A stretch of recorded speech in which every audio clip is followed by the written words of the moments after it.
दोस्तों नमस्कार। स्वागत है आपका हमारे इस यूट्यूब मंच पर। दोस्तों, भारत में आजकल बदजुबानी एक चलन बन गई और बदजुबानी का आलम ये देखिए कि कई बार ऐसा लगता है कि पूरी भारतीय जनता पार्टी की कम से कम आधी जमात का गिरिराज सिंह करण तो नहीं हो गया है।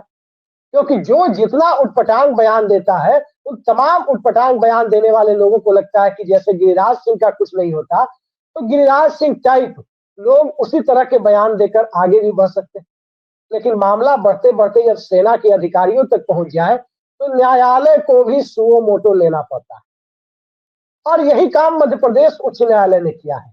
मध्य प्रदेश उच्च न्यायालय की डिवीजन बेंच ने मध्य प्रदेश सरकार के मंत्री विजय शाह के ऊपर एक बेहद कड़ा एक्शन लिया है।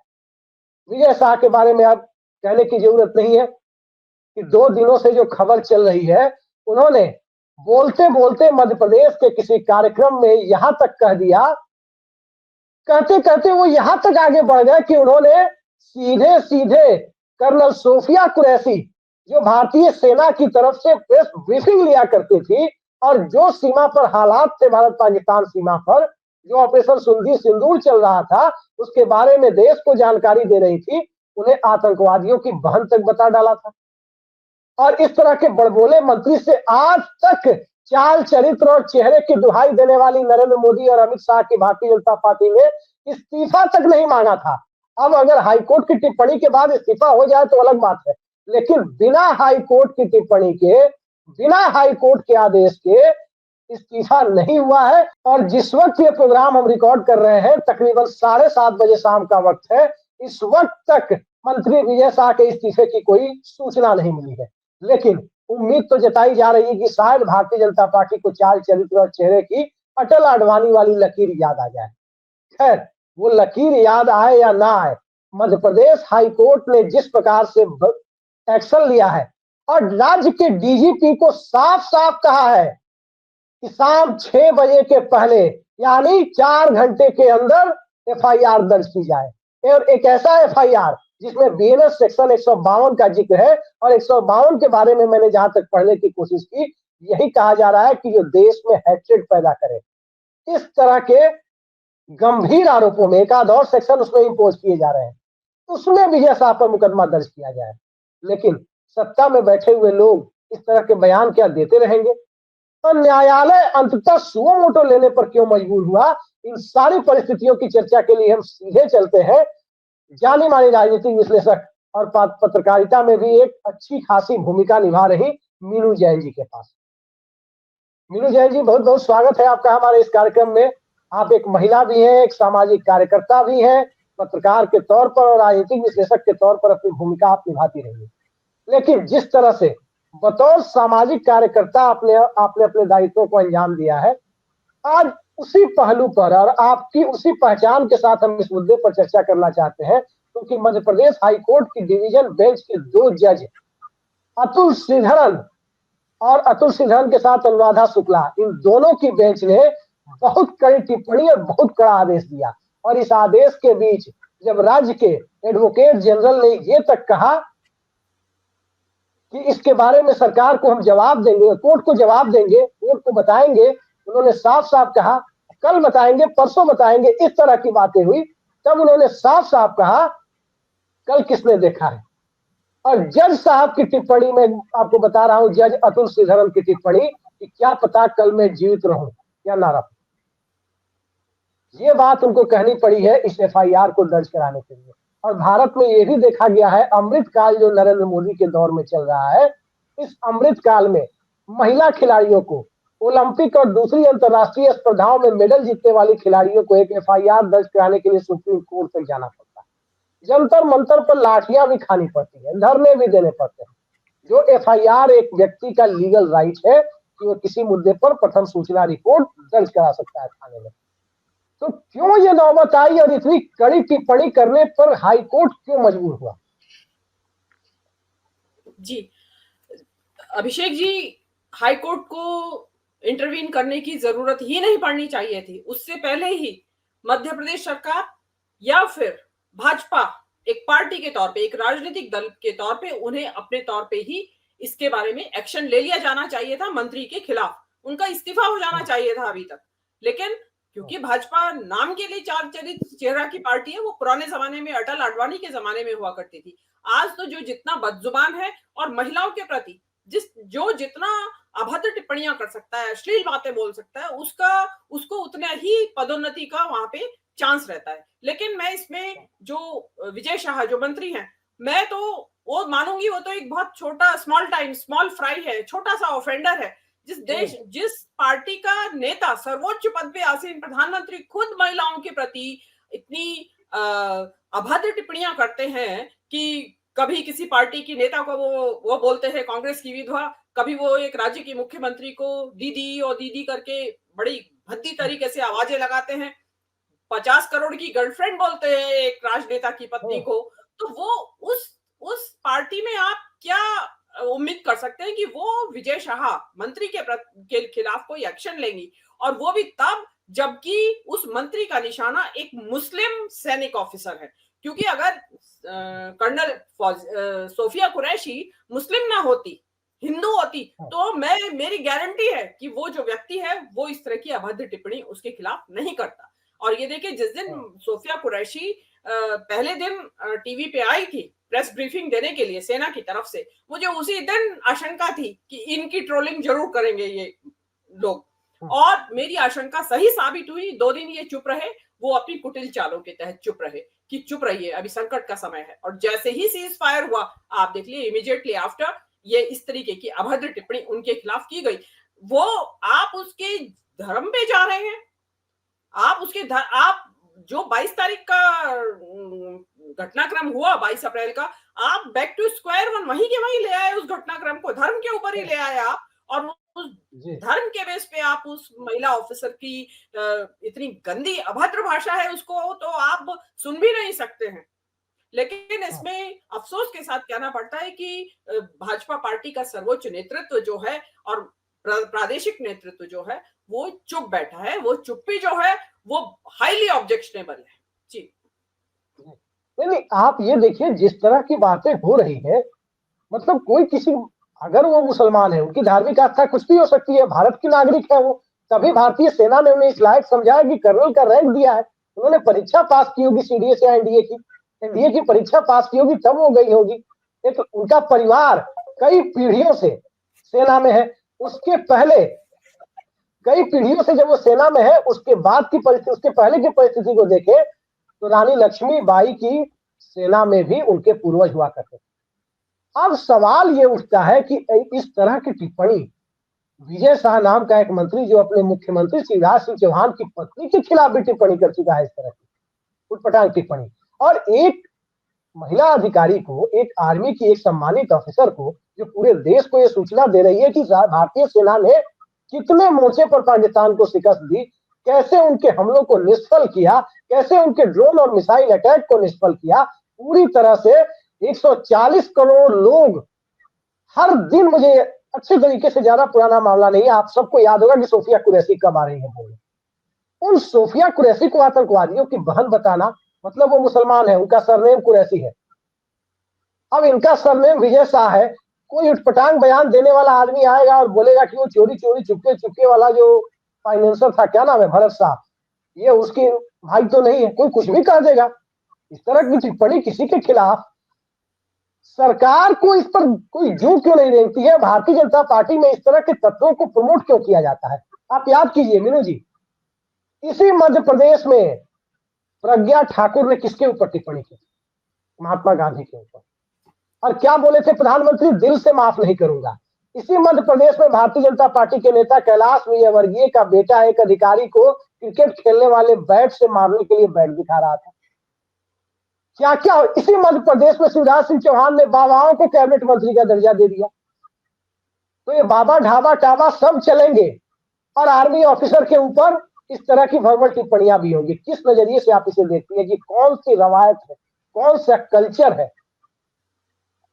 जी देखिए, कर्नल सोफिया कुरैशी का कसूर इतना है कि वो एक महिला है, और महिला होने के साथ साथ वो एक मुस्लिम महिला है, और मुस्लिम महिला होने के अलावा वो एक बहुत ऊंचे पद पे सेना में सेवा दे रही हैं अपनी। तो ये इस घोर स्त्री विरोधी जो इनकी मानसिकता है, उसको ये बर्दाश्त नहीं कर सकते। एक तो महिला और ऊपर से मुसलमान, तो उनको लगा मुस्लिम कि महिला ये तो हमारे नजमा हेपतुल्लाह को इन लोगों ने उपराष्ट्रपति का उम्मीदवार बनाकर चुनाव भी लड़ाया था। जी जी।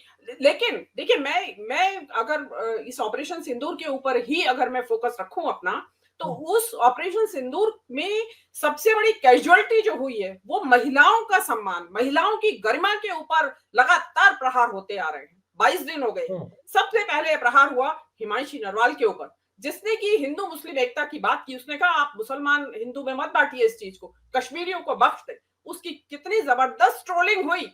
2 दिन पहले उसने अपने पति को खोया और न्यूली मैरिड लड़की, उसके ऊपर उन्होंने ये नहीं सोचा कि ये मौका है या नहीं है।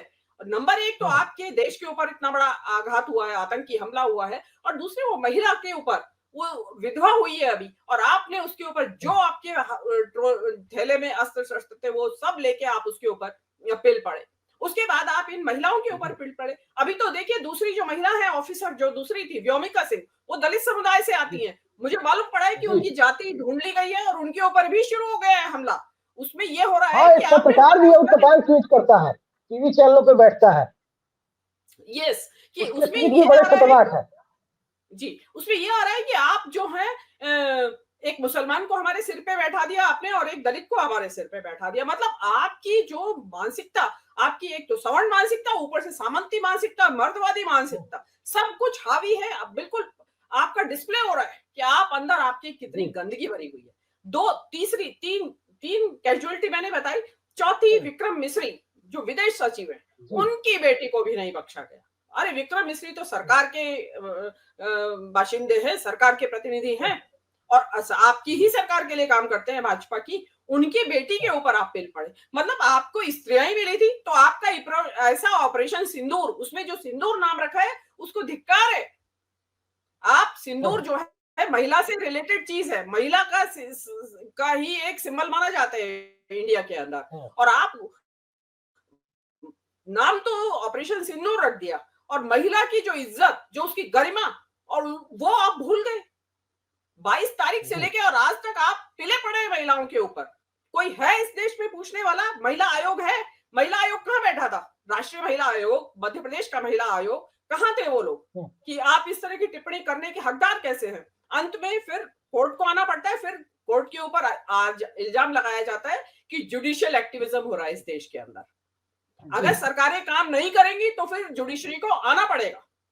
जी नहीं, एक चीज बताइए मीनू जी, जज अतुल श्रीधरन को आज ये टिप्पणी क्यों करनी पड़ी कि क्या पता कल मैं जीवित ना रहूं? ये तो बहुत गंभीर टिप्पणी है, सिस्टम के ऊपर की गई टिप्पणी है। जब महाधिवक्ता समय मांग रहे थे तब ये टिप्पणी की गई। क्या मायने निकाले जाए इसके? देखिए, मायने साफ है। अगर हम स्पष्ट शब्दों में कहना चाहें तो मैं कह भी दूंगी। उनको खतरा होगा कि मेरे ऊपर ही कोई अटैक हो सकता है। फिजिकल असॉल्ट किसी के भी ऊपर कर सकते हैं ये लोग, क्योंकि जिस तरीके का सोशल मीडिया पे असॉल्ट होता रहता है, तो उसी तरीके का असॉल्ट आप कभी भी एक्सपेक्ट कर सकते हैं कि आपके घर के सामने गुंडों की भीड़ आके खड़ी हो जाए मारने पीटने के लिए। आपने देखा होगा जो इसी सारे घटनाक्रम के दौरान उत्तराखंड में एक नैनीताल में वाकया हुआ था, उसमें शैला नेगी, उसने भी यही बात कही थी, हिंदू मुस्लिम की अब आप मत बात करें इस बारे में, जो भी कुछ वहां पे कांड हुआ था। उसके ऊपर कैसे पिल पड़े थे लोग, उसको ही बलात्कार की धमकी देने लगे। वो बलात्कार का किस्सा था, और उसी में जो यही ट्रोल आर्मी भाजपा की, उसमें जो इनके फ्रिंज एलिमेंट्स हैं, जो दल है इनके, जो छोटे छोटे बने हुए हैं, उन्हीं लोगों ने उसको धमकी दी कि तेरा बलात्कार कर देंगे। उसको चुप करा दिया गया शैला को। उसके अल्टीमेटली उसने किसी भी टीवी चैनल पे और इस पे आपके यूट्यूब चैनल्स पे आने से मना कर दिया। तो आप धमकाते, आपको औरतें क्या, आपको औरतें अच्छी ही नहीं लगती, बोलती हुई औरतें तो बिल्कुल भी अच्छी नहीं लगती आपको। तो आपने जो ये किया है, आपने जो कुरैशी को किया है, तो एक्चुअली तो देखिए इसमें 2 वजह है अभिषेक जी। पहली तो वजह यही है कि एक तो मुस्लिम को, महिला ऑफिसर को बुरी तरीके से उसको डिमोनाइज करना। दूसरा ये भी है कि जो महिला ऑफिसर एक सीन पे आई और मुस्लिम महिला थी वो, तो उससे एक ये परसेप्शन देश में बदला कि लोग जो इनके ही जो ट्रोल आर्मी है, उन्हीं को लगा कि अच्छा मुसलमान देशभक्त भी होते हैं, अरे वाह आर्मी में कर रही है सर्विस। तो उनको ये खतरा हो गया कि एक नैरेटिव ना बन जाए कि मुसलमान भी देशभक्त होते हैं, देश के ऊपर जान न्यौछावर करने के लिए तैयार हैं। तो उस बिहार के नैरेटिव को देखिए एक इम्तियाज सब इंस्पेक्टर उनकी जान गई है वहां पर। जी हाँ, और पहलगाम हमले में ही उस एक आदिल हुसैन ने जो टट्टू चलाता था खच्चर वाला, उससे अपनी जान गंवाई है। आतंकी हमले को रोकना चाहा उसने, राइफल खींचनी चाहिए। लेकिन मैं यहाँ महिला के संदर्भ में बात कर रही हूँ। और तो आप ये चाहते हैं कि मुसलमानों को तो बस यही रहे कि ये तो देशद्रोही हैं, गद्दार हैं इस देश के। तो उसमें क्योंकि जो आती है महिला जो रोज आ रही थी, तो उससे डेफिनेटली लोगों को लगा कि आप खाली ये नहीं है कि आप दिन भर उनको कोसते रहे, देखिए कितने बड़े पद के ऊपर हैं और सेवाएं दे रही है, कोई आज से नहीं दे रही है वो सेवाएं। कर्नल तक पद तक मीनू पहुंची जी, है तो काफी लंबा सेवा काल हो मीनू गया जी, उनका। मीनू जी, एक बात समझ में नहीं आती है, एक बात समझ में नहीं आती है कि सरकार जो डिसेंट वॉइस रखते हैं, डिसेंट वॉइस लोकतंत्र की खूबसूरती होती है, असहमति की आवाज, और सत्ता से सवाल पूछना मीडिया का, सिविल सोसाइटी का एक काम है। नेहा सिंह राठौर पर एफआईआर, जो लोक गायिका है। इसके अलावा आप देखें, नेहा सिंह राठौर को छोड़िए, आप 4 PM चैनल उसको बैन किया गया, वायर की वेबसाइट को बैन किया गया। जब 4 PM वाले सुप्रीम कोर्ट पहुंचे उसके पहले उसको सुनवाई के पहले हटाया गया बैन। ये क्या चल रहा है इस देश में? डिसेंट वॉइस को दबाने की, सत्ता से सवाल पूछने को ऐसा लग रहा है जैसे कोई बहुत बड़ा राष्ट्रद्रोह हो गया, सरकार से सवाल पूछ लिया तो। ये कौन सी मानसिकता है? अटल बिहारी वाजपेयी 1962 में इंडिया चाइना वॉर के समय संसद का विशेष सत्र बुलाने की मांग करते, तब तो किसी ने नहीं कहा कि अटल जी देशद्रोही है। लेकिन अब जब राहुल गांधी ने चिट्ठी लिख दी, तो निशिकांत दुबे टाइप सांसद, जो पहले एसआर के कर्मचारी हुआ करते थे, एसआर ग्रुप एक कॉर्पोरेट है, तो एक कॉर्पोरेट की नौकरी करने से लेकर के अब सांसद बने हुए हैं, महुआ मोइत्रा की सदस्यता खत्म कराने में थे, वो सांसद निशिकांत दुबे कह रहे हैं कि संसद का सत्र बुला करके क्या करना चाहते हैं आप? भाई संसद में चर्चा नहीं होगी तो होगी कहां? सवाल यह है कि देश में डिसेंट वॉइस को, असहमति की आवाज को और सत्ता से सवाल पूछने की प्रक्रिया को क्यों इस तरह की मानसिकता से देखा जा रहा है कि ये देशद्रोह है या कुछ और है? देखिए एक्चुअली इस वक्त जो ये सारा ऑपरेशन हुआ है पहलगांव की घटना के बाद से, 22 अप्रैल के बाद से, उसके बाद से सवाल ही सवाल है सरकार से। मतलब आपने देश की संप्रभुता को गिरवी रख दिया है क्या? जो आज डोनाल्ड ट्रम्प हमें बता रहा है कि सीज फायर हो गया है। आपने सुरक्षा में चूक हुई कैसे जहां चप्पे चप्पे पे सेना तैनात थी? आपने आपने ऑपरेशन जो किया उसके बाद जो मीडिया ने एक हड़कंप मचा दिया इस देश के अंदर कि इस्लामाबाद हमने कब्जे में कर लिया है, हमने कराची एयरपोर्ट को कब्जे में कर लिया है, हमने सियालकोट कब्जे में कर लिया है, और हुआ कुछ भी नहीं था। मतलब और सरकार बैठे देखती रही कि टीवी चैनल्स ये चला रहे हैं, national channels, main stream media चला रहा है और सरकार बैठे देख रही है। वैसे तो बताया जाता है कि चलते प्रोग्राम के बीच में वहां फोन आ जाते हैं ऊपर से कि इस प्रोग्राम को बंद करें, लेकिन वहां उस वक्त सरकार सोई पड़ी थी क्या? इतना बड़ा है, इतना वहां तहलका और वहां हूटर बजा बजा के क्रेडिट ले रहे हैं मध्यस्थता करने का। द्विपक्षीय जो भारत का स्टैंड रहा है कि हम ये द्विपक्षीय वार्ता से द्विपक्षीय तरीके से हल करेंगे, वो क्रेडिट ले रहे हैं। भारत सरकार उनके क्रेडिट का खंडन तक नहीं कर पा रही है, जो भारत के स्टैंड के एकदम उलट है, भारत की संप्रभुता के खिलाफ जाता है उनका क्रेडिट लेना।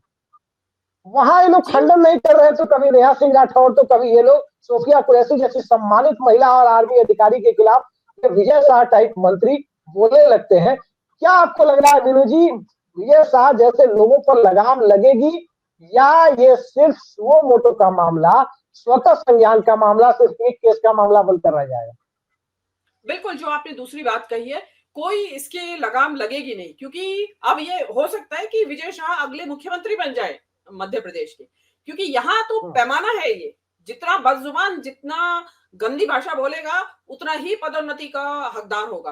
तो मंत्री तो वो पहले ही हैं, उनको, और उन्होंने बोली भी यही दिमाग में रख के होगी बात कि जितना मैं बकवास करूंगा उतना ही ज्यादा मेरा रास्ता ऊपर का खुलेगा। और क्योंकि बकवास किसके खिलाफ कर रहे हैं आप एक मुस्लिम महिला ऑफिसर, आर्मी ऑफिसर के खिलाफ कर रहे हैं। और मैं तो कहती हूँ कि ये महिला ऑफिसर, उनका धर्म कुछ भी हो सकता है, हिंदू हो, मुस्लिम हो, सिख हो, ईसाई हो, जैन हो, बौद्ध हो, या कोई और कुछ भी हो सकता है उनका धर्म। अधिकारी, officer is officer apart from there religious जो उनकी आइडेंटिटी है, उससे अलग। जी जी जी, नहीं, लेकिन देखिए जो सोफिया कुरैशी के खिलाफ कारण ही मुस्लिम होना है। आपको ध्यान होगा मुस्लिम तो बहुत मेरे ख्याल 4 साल पहले की बात है, जो महिला पत्रकार हैं, मुस्लिम महिला पत्रकार हैं, जो सामाजिक कार्यकर्ता हैं इस देश की, उनके खिलाफ आपने ध्यान होगा कि इन्होंने इंटरनेट के ऊपर बुल्ली-सुल्ली डील करके एक प्रोग्राम चलाया था। उसमें ये उनकी बिक्री करते थे, खरीद-बेच करते थे उन महिलाओं की, जो महिला पत्रकार और एक्टिविस्ट थे। याद होगा आपको। ये वो पार्टी है। वहां कोई एक्शन किसी के खिलाफ नहीं हुआ। आप बिल्किस बानो का केस ले लीजिए, मतलब आप तो मतलब देखिए, एक तो मुस्लिम होना अपराध है, फिर ऊपर से आप उसको महिला सम्मानित किया जा रहा था। जो उनके साथ व्यभिचार करने वाले लोग जो सजायाफ्ता थे, उन्हें छोड़ा गया और बाद में उनको तो सम्मानित कर रहे थे। ये माहौल है। जी जी बिल्कुल माहौल ऐसा, क्योंकि क्या हो रहा था ना, मैंने आपको बताया कि जो रोज सोफिया कुरैशी के आने से लगा कि मुसलमान तो सेवा दे रहे हैं फौज में, वो नहीं चाहते, वो बताना चाहते हैं पब्लिक को कि मुसलमान तो पैरासाइट है, इस देश के ऊपर बोझ है। जबकि सोफिया कुरैशी बता रही है कि हम देश के ऊपर कुर्बान होने के लिए तैयार है। तो वो मुस्लिम की ये इमेज नहीं बनाना चाहते हैं। और दूसरी तरफ आप कहते हैं, पिछले साल मोदी जी कह रहे थे कि रक्षाबंधन पे मुस्लिम महिलाओं के घर राखी बंधवाने जाएं भाजपा के कार्यकर्ता, और आज दूसरा, अभी रक्षाबंधन तो आया भी नहीं है, आपने उससे पहले ही गालियां देनी शुरू कर दी। वो इतनी गंदी, वो मुसलमान कम्युनिटी को भी गालियां दे रहे थे, कटे फटे लोग। वो ये कह रहे थे, वो दानिश अली को जो बोल रहे थे, वो विधुड़ी, वो भाषा बोल रहे थे वो उनके खिलाफ। हाँ, विधुड़ी को मैंने आपको बता रहा हूँ, विधुड़ी ने एक बेहद सभ्य, शरीफ और पढ़े लिखे सांसद के खिलाफ जो भाषा बोली थी, दानिश अली साहब मेरे मित्र हैं, उनके खिलाफ जो बात बोली थी, मतलब वो सुन करके तो कोई कह भी नहीं। उनके पीछे एक डॉक्टर और एक वकील, दो भाजपा के सांसद, दोनों केंद्र में मंत्री रहे, वकील रविशंकर प्रसाद और डॉक्टर हर्षवर्धन के पीछे हंस रहे थे। यस। और वो उटपटांग बातें बोले जा रहे थे। मुझे तो उस दिन लगा था कि जो बात दानिश अली को कही थी, गलती से वो बात यदि बिहार वाले शहाबुद्दीन यदि जीवित रहे होते, उनको बोल दी होती, तो पता नहीं क्या हो जाता। उसी दिन संसद परिसर में ही कैबिनेट की बैठक बुला करके एनएसजी तक देनी पड़ जाती, एसपीजी जैसे सुरक्षा देनी पड़ जाती जीवन पर्यंत। इनको क्या नाम है। तो इसका मतलब ये नहीं है कि मैं किसी भी तरह के दबंगई को सपोर्ट करता हूँ, लेकिन हकीकत ये है कि दानिश अली के खिलाफ वो तभी बोल गए थे ना, जब वो एक निहायत ही शरीफ आदमी है, सज्जन आदमी है, पढ़े लिखे आदमी है। जी, एक टिप्पणी मीनू जी आपकी चाहेंगे हम। विजय शाह ने अब तक इस्तीफा तो नहीं दिया है, मैं अभी वही सर्च कर रहा था। भारतीय जनता पार्टी ने बर्खास्त क्यों नहीं किया है विजय शाह को? मोहन यादव जो मुख्यमंत्री है, उन्हें तो बर्खास्त कर देना चाहिए था। कम से कम हाईकोर्ट ने जब सुओ मोटो ले लिया तो बर्खास्त कर देना चाहिए था। मैं तो ये मानती हूं कि विजय शाह का भरपूर तौर पे बचाव किया जाएगा। बैटरी ऑफ लॉयर्स, हो सकता है 150 वकील खड़े हो जाएं उनके पक्ष में और 1000 पन्नों का जवाब दाखिल करें। मुझे तो ये संभावना नजर आती है, ताकि वो अदालत जो है वो उस 1000 पन्नों को ही पढ़ती रह जाए, और फिर उसके बाद जज साहब की और जो दोनों जज साहब हैं उनकी दबा के ट्रोलिंग की जाए फेसबुक उसके सोशल मीडिया के ऊपर, और फिर वो जज साहब जो हैं वो डर के मारे चुप्पी लगा के बैठ जाए, और ये जो महोदय हैं, ये जो विजय शाह हैं, इनका प्रमोशन कर दिया जाए। आप ये देखिए, अभी आपने जिक्र किया था महिला पहलवानों का, कितने साल, 1.5 साल वो चलता रहा, मतलब यौन शोषण का खुलेआम मुकदमा, वो सड़क के ऊपर प्रदर्शन कर रही है, पुलिस उनको घसीट रही है, उनका एफआईआर नहीं हो रहा है। मतलब आप देखिए, और ब्रजभूषण शरण सिंह वहीं के वहीं विराजमान है, कुछ हुआ उनका बाल बाका? आप बता दीजिए। यहाँ तो यौन शोषण की बात ही नहीं आई है। मीनू जी, हम आखिरी सवाल पर आ रहे हैं। आज 14 मई है और आज पुराने चीफ जस्टिस जो कल रिटायर हुए, संजीव खन्ना, उनका एक बयान भी आया कि पोस्ट रिटायरमेंट वो कोई पद नहीं लेंगे, क्योंकि जजों पर आजकल आरोप लगता है कि रिटायरमेंट के बाद की सुविधा और पद के लिए बहुत सारे लोग सरकार के सामने कथित तौर पर झुकने लगते हैं। ये आरोप लगते हैं। उन्होंने साफ कहा नहीं लेंगे। नए चीफ जस्टिस आरएस गवई ने ओथ लिया है, आज से कार्यभार संभाला है।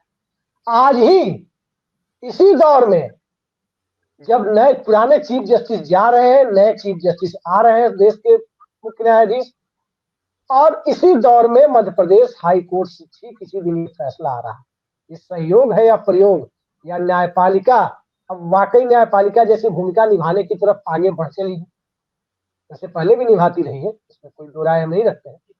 जी नहीं, उम्मीद करते हैं कि जस्टिस गवाई जो हैं, जो चीफ जस्टिस बने हैं हमारे, नए कीर्तिमान वो स्थापित करेंगे, क्योंकि 4-5 ऐसे मेजर केसेस हैं जिसमें उनकी भूमिका रही। इलेक्टोरल बॉन्ड में अभी रिसेंटली जो बुलडोजर के बारे में जो राहुल जजमेंट आए गांधी हैं, को जो सदस्यता गई थी उस पर स्टे लगाने में, हाँ, तो वो बहुत सारे कई सारे महत्वपूर्ण जो फैसले थे उसकी बेंच जो बैठी थी उनमें गवई साहब रहे हैं, और उन्होंने जो अपना जो भी वो जो कहा है, जो भी कहा है, या जो कहते हैं कि वो नव बौद्ध है, तो वो मुझे लगता है कि शायद वो जो उन्होंने जो अपने अनुभव से जो अर्जित किया होगा, जो उनकी सोच में जो इवॉल्व हुई होगी, वो डेफिनेटली मुझे लगता है डिस्प्ले पे आएगी उनके कार्यकाल के दौरान। हालांकि उनका कार्यकाल बहुत लंबा नहीं है, नवंबर में वो उनका सेवानिवृत्ति आ जाएगी, रिटायरमेंट आ जाएगा, लेकिन हम उम्मीद करते हैं कि जरूर उनके कार्यकाल के दौरान जो भी मुकदमे आएंगे, तो जो न्यायपालिका में एक आम जनता का जो विश्वास की जो कमी आई है, जो पहले हुआ करता था, हाई कोर्ट और सुप्रीम कोर्ट बोले तो कि भाई बिल्कुल दूध का दूध पानी का पानी हो जाएगा, कि भ्रष्टाचार तो लोअर कोर्ट्स में होता है, लेकिन अब क्या है, अब जिस तरीके के सामने मंजर पेश आ रहे हैं कि आज रिटायर हुए और कल राज्यसभा के सदस्य बन जाते हैं, सुप्रीम कोर्ट के जज, कोई जज प्रीमेच्योर रिटायरमेंट लेके लोकसभा के चुनाव लड़ने लगते हैं और कहते हैं मैं तो संघ का व्यक्ति रहा हूं हमेशा से। मामले पर मुद्दे पर केंद्रित रहते हैं। मीनू जी संक्षेप में जवाब दीजिए, कार्यक्रम का समय खत्म हो रहा है, संक्षेप में बताइए, आज के मध्य प्रदेश उच्च न्यायालय के फैसले के बाद अब आपको किस तरह की परिस्थितियां बनती दिखाई दे रही है? क्या विजय शाह का इस्तीफा होगा, या वो बर्खास्त होंगे, या फिर भारतीय जनता पार्टी और दोगुनी गति से, या उसके साथ साथ जो तथाकथित ट्रोल आर्मी है वो दोगुनी गति से सांप्रदायिकता वाले माहौल को बढ़ाने में अपना योगदान देने के लिए आगे आएगी?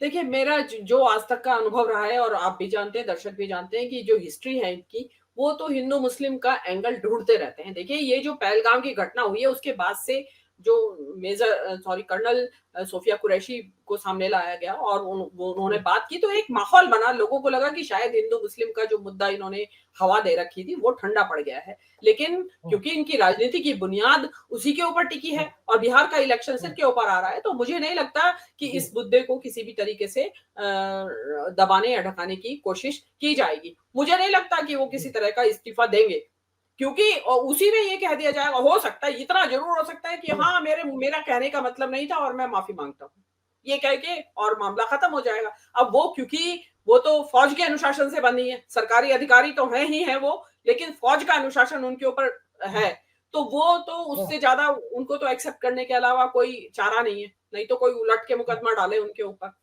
तो वो चीज भी नहीं है, तो उसमें वो आराम से बच के निकल जाएंगे माफी मांग के, अगर उन्होंने मांगी तो। मुझे नहीं लगता, क्योंकि बृजभूषण शरण सिंह का किस्सा ध्यान रखना चाहिए हमें, जो इस भाजपा पार्टी का जो इतिहास है उसमें बृजभूषण शरण सिंह जैसे लोगों का इतिहास भी उसके साथ नत्थी है, तो वो अलग नहीं हो सकता, उनकी सोच का हिस्सा है वो। जी चलिए, भाजपा के शीर्ष नेतृत्व ने विजय शाह को, मध्य प्रदेश के मंत्री विजय शाह को दिल से भले ही माफ नहीं किया हो, लेकिन दिल से भले ही माफ नहीं किया हो भाजपा के शीर्ष नेतृत्व ने, लेकिन मध्य प्रदेश हाई कोर्ट ने न तो दिल से न दिमाग से विजय शाह जैसे बदजुबान मंत्रियों की बदजुबानी को बर्दाश्त किया है।